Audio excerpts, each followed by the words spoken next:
My name is Dr. Dean Miller and I'm the Director of Science and Media with the Great Barrier Reef Legacy.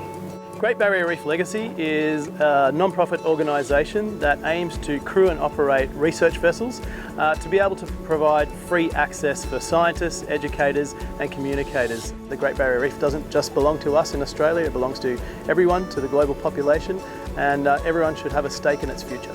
It's understanding how, where and why corals are surviving, and until we answer some of those fundamental questions, we're not going to be able to save coral reefs. This expedition is absolutely unique in the way that we've been able to attract some of the best marine scientists in the coral bleaching space. We're going to make available all the photos, all the videos and all the data points from our expedition to anyone on the planet. We have a range of scientific teams. Some are focusing on mapping of the coral reef areas using drones and underwater camera systems.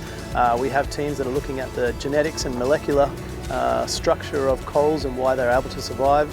Others that are looking at the biophysical properties of the water and surrounding environment. We've got teams that are collecting live coral samples that are being taken back to Townsville and put in a sea simulator where they'll be bred up to become the super stock of corals for the future.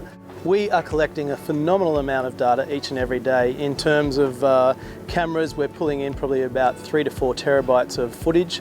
The mapping teams that are working out on the reef are collecting about 20,000 images per day.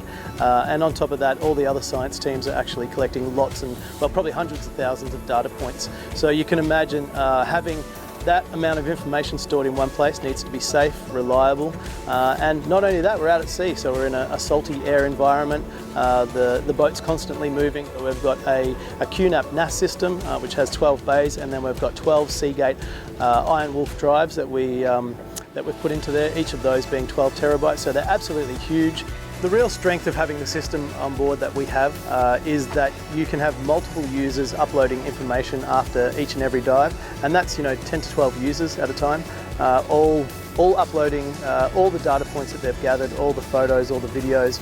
Then to be able to have our media team directly pull things off that drive at the same time, so we can be creating that content on a daily and I guess real-time basis is extremely important to the expedition as a whole. Look, if you're interested in the Great Barrier Reef, if you're interested in coral reef science or just interested in general, you'll be able to see what we've been seeing out here on the reef. The things we can do for the reef, not only here in Australia but coral reefs worldwide, it's not too late.